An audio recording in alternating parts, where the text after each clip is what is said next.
2019 Week 5 college football predictions and picks coming your way right now. What is up, and welcome to another special edition of Lego on Fuego's weekly predictions and picks, college football edition. Now this is all for fun, meant for entertainment purposes only, kind of like college game day does prior to the noon kickoff games. In other words, don't take it too seriously. Alright, disclaimer over. Who's up first? You've got us in a Friday night clash at Maryland, and us at home against Arizona State. You taking the bait? Hook, line, and sinker I am, my friend. I'll start with you, Cal. Man, this is a great one. Talk about some defense. Watch, I'll say that, and then the scores for this one will be through the roof. So for the Golden Bears, I'm pretty confused. Obviously, you beat Washington, so that's awesome. But you also only beat UC Davis 27-13, and then you really struggled against North Texas the week after the Washington win and only won 23-17. The odd thing is, the Sun Devils have something very similar, only beating Sacramento State 19-7. So I guess that makes this one a toss-up game. And for toss-up games, I tend to go with the home team. I like Cal in this one, 23-21. Now for you, Penn State, I'm fresh off of watching you struggle a little bit against Pittsburgh. And by a little bit, I mean a lot bit. And for Maryland, they obviously lost at Temple and exposed themselves just a little bit. They're still a good team, just not maybe as great as we thought they would be. Although to be honest, I'm not very shocked by that one. They got a lot of praise really early. That'll kind of get to you a little bit. And then this was their first road game. For college teams against good opponents, it's a little bit harder on the road. Now the crowd is going to be ready for this one. Are you kidding me? A Friday night game against a very highly ranked opponent? Yes, please. Both teams are coming off a bye week. I think I'm leaning more towards Penn State in this one and their ability to be able to limit Anthony McFarland better than most teams can. They take it 31-20 on the road. Also, please note that Pitt only had 24 yards on 25 carries against the Nittany Lions. Wow. All right, who's coming in hot now? How about us in a huge matchup in Norman against the Oklahoma Sooners? Can we pull off the unthinkable? Now, if you had asked me this before Bowman had gotten injured, I would have said undoubtedly you'd keep this one at least relatively close, even with it being on the road. But now Bowman is out for several weeks with a shoulder injury, and well, I kind of saw how that played out for you last year in the middle of the Oklahoma game. You lost that one 51-46. Now prior to Bowman's injury in that game, he was 21 for 26 for 227 yards, 2 touchdowns, and 0 interceptions. The momentum was high for the Red Raiders, to say the least. After the fact, it all went downhill. Now the good news is that the defense is seemingly better than last year's unit. However, it is very early in the season, and you did lose 28-14 to a Arizona team that lost at Hawaii. Some more good news is that the quarterback on the other side of things is not Baker Mayfield and is not Kyler Murray. Now I hate to be so hard on Jalen Hurts, and I know he's kind of lighting him up this early in the season, but I'm telling you, I've said it over and over again, let's not forget, we saw 3 years of Jalen Hurts. He cannot throw a football. Don't let the numbers against Big 12 and other subpar defenses fool you. He would not be able to do that consistently against better opposition. With that said, he'll do enough in this game. Sooners 45, Texas Tech 41. Next, time for the 3-game ranker, buddy. Which one surely wins, which one wins but has a little bit more difficulty, and which one loses out of the following 3 matchups? Number 1, my Utes at home against Washington State. Noted. Okay. Number 2, my Badgers at home against a feisty Northwestern bunch. Got it. And number 3, my Mississippi State Bulldogs on the road against old Auburn. No problem. Most likely to win out of the bunch? Give me Wisconsin over Northwestern. Now, Northwestern is obviously a very feisty team, but they're very clearly struggling without Clayton Thorson and without Flynn Nagel. They look horrible against a Stanford team that we thought might be good, but then that same Stanford team went on to get trounced by USC and trounced in a bigger way at UCF in Orlando. And I think Northwestern's going to lose versus Michigan State as well, so that puts them at 1-2 with the following schedule: at Wisconsin, at Nebraska, versus Ohio State, and versus Iowa. Ouch! Could be a long season for the Wildcats, who just last year won the Big Ten West and played in the Big Ten championship game. Give me Wisconsin 34-20. My middle team in this situation would be Utah. I like both of these teams, and if they were playing on a neutral site, I'd be very conflicted. Utah's defense is a difference maker for me in this game. At the time of recording this, they've only given up 29 points in 3 games. That's outstanding. That, accompanied with the home field advantage, seals it for me. Give me Utah 29-24. Most likely to lose? Sorry, Fighting Cowbells. I have to go with you. You really disappointed me last week against Kansas State. A mid-level SEC team is not supposed to lose to a mid-level Big 12 team. Life after Fitzgerald has clearly been a struggle, and it doesn't help that Tommy Stevens is suffering from an injury. I do have great news though. I said you were going to lose against Auburn last year. You kind of embarrassed them 23-9. However, that game was at home. This one, of course, is at Auburn. Auburn's defensive line had another year of maturity about them. They're very, very good. They'll also score more than 9 points this time. I like Auburn 27-19. All right, let's shoot to a game that I like to call Score for No Reason, where I give you a score, but I don't give you a reason. Some pretty good unranked battles this week. Give them to me, rapid fire. Go. Duke at Virginia Tech, 30-27 Duke. Georgia Tech at Temple, 30-22 Temple.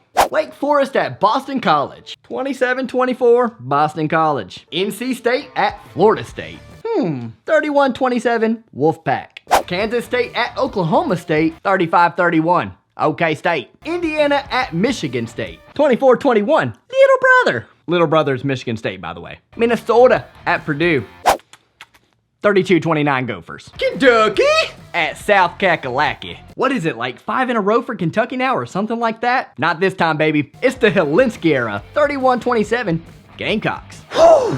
That was fun. All right, what we got next? Do you mind picking our game at home against the Texas A&M Aggies? Any shot at pulling off the old upset? Not a chance in Ohio.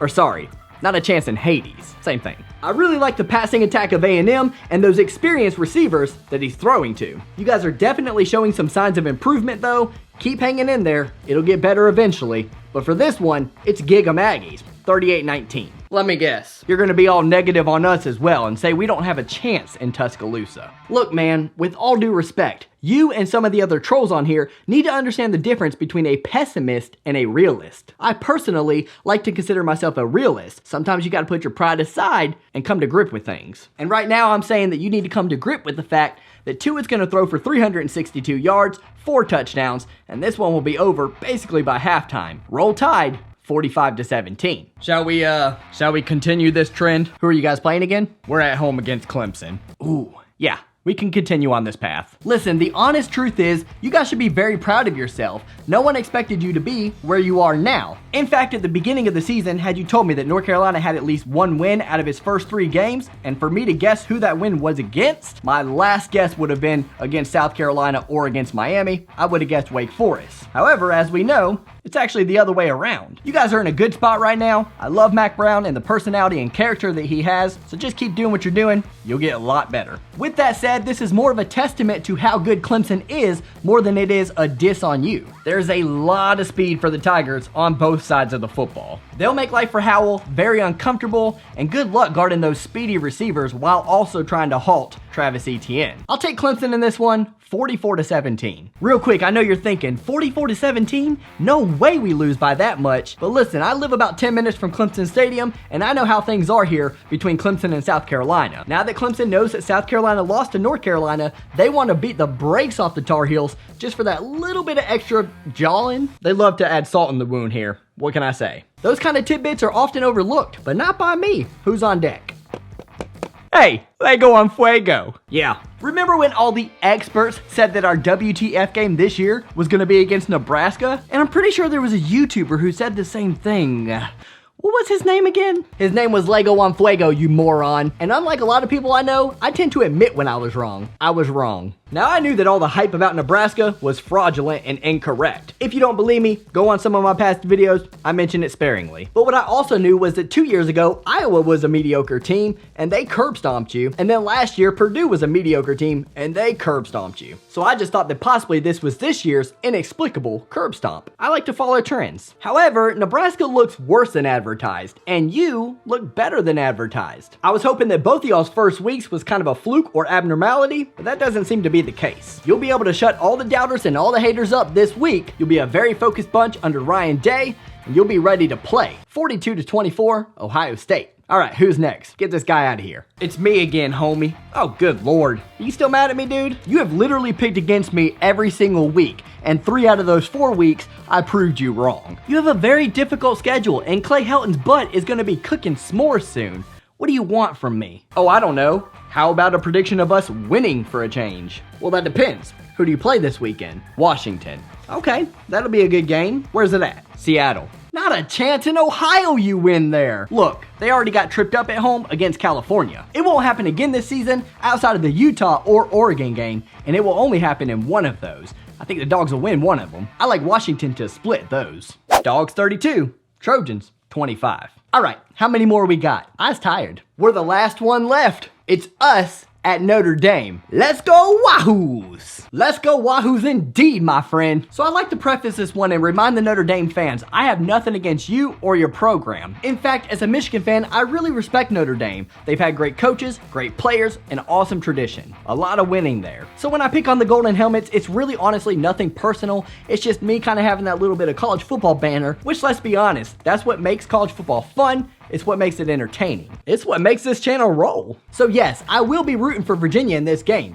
In fact, honestly, I root for Virginia in most games. Virginia is a very good football team. Notre Dame's absolutely going to have to bring their A game for this one. They cannot play against Virginia the way they did against Louisville in week 1. But winning at Notre Dame Stadium in a tough matchup like this, that's a tall order. I know firsthand from week 1 in 2018 when they beat my Wolverines. We looked terrible. The Fighting Irish defense will do everything they can to make Bryce Perkins one-dimensional, and a very good defense like theirs can often do that. Through the air, he's only averaging 6.7 yards per completion, and he only has 5 touchdowns to 4 interceptions at the time of this recording. Those are just not good enough numbers to get the job done against Notre Dame on the road. I'll have my fingers crossed for you, Virginia. I'm with you all the way. I'm rooting for you to take the W, but I just can't pick you. Give me the Fighting Irish 30-23.